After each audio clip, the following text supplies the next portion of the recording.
Are you using heat pump for your hot water application and is being shut for more than 2 to 3 months due to the current pandemic situation?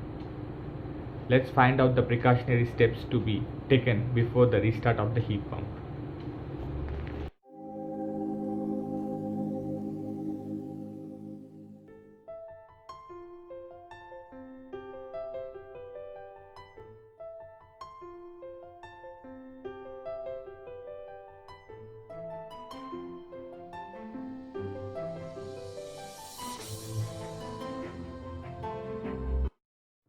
Hi, this is Ramraj, Business Development Head at Assured Heat, your services and maintenance partner for thermal systems.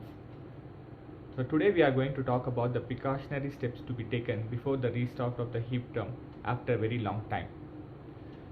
There are 12 precautionary steps to be followed, and this can be for any heat pump, any model, any capacity, air or water sourced, any form of the liquid used, or direct or indirect integration. As a first step, we have to drain the water which is available in the system. The water quality of this stagnated water will be very poor and it can damage the system if you restart. After draining, refill it with very fresh quality water and switch on the circulation system. Check for the airlock in the circulation system. If not checked, it can cause damages to the coil and also it affects the flow of the system. As a next step, check for the strainer choke. This stagnant water might have caused the strainer to get choked. We have to clean the strainer because it will affect the flow of the system. After the strainer, check for the plate heat exchangers. This also might have choked because of the stagnated water.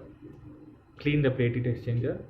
Proper cleaning of the plate heat exchanger will help the proper transfer of heat and the required output will be delivered.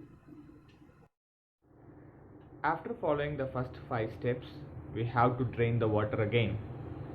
This drain will help to flush out all the dust particles, sludges which were available in the system while we are cleaning the strainer and the plate heat exchanger. Refill again with the fresh quality water. It can be either a demineralized water or RO water. Also check for the level in the buffer tank which we are using in the system, whether it is up to the required level for the heat pump system to work. Then check for the temperature sensor which is to be available in the buffer tank. The position of the sensor is very important and we have to check if it is properly immersed in the buffer tank. After that, check for the electrical supply because there might be a voltage fluctuation, power factor fluctuation, fuses and the brakes might have been damaged. All these need to be checked. After following all these precautionary steps, switch on the heat pump system. Check for the leakages. There might be leakages here and there while we are doing some cleaning activities. Arrest those leakages. If we have the leakages, then switch on again the heat pump system. At this point of time, check for the heat pump display for any errors.